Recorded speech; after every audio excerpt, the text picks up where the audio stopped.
Some parents do everything in their power to mitigate screen harms at home, but then their children go to school and they experience hours of screen time in the guise of educational technology, or ed-tech. Whether that's in the form of iPads and Alexa voice assistants for nursery school children, learning systems like PowerSchool in primary school, or Google Classroom on secondary school devices, who has proven that this deluge of screen education is what's best for our children? No one has. If we step back and view this state of affairs through a compassionate lens, it's fairly understandable. Let's wave aside the fact that only 7% of UK edtech companies have conducted randomized controlled trials, and just 12% have used third-party certification. Let's put these pesky facts aside. At the beginning, these products seemed futuristically exciting. Well-intentioned schools spent fortunes buying and implementing the latest software and trained their teachers in how to use it. And some of the tools, like no more marking, have been helpful for teachers.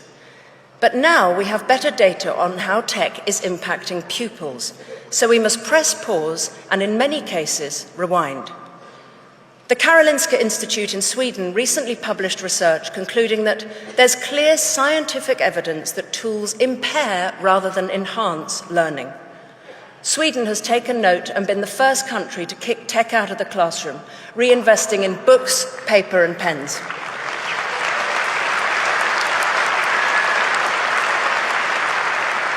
They had the courage to admit that EdTech was a failed experiment. Bill Gates himself said that devices have a lousy record in the classroom. Mark Zuckerberg went to a tech-free school in Boston. Steve Jobs didn't let his own children use iPads. UNESCO says moderation should be the key word relating to classroom tech use. The OECD found that most EdTech has not delivered the academic benefits once promised, and that students who use computers very frequently at school do a lot worse in most learning outcomes.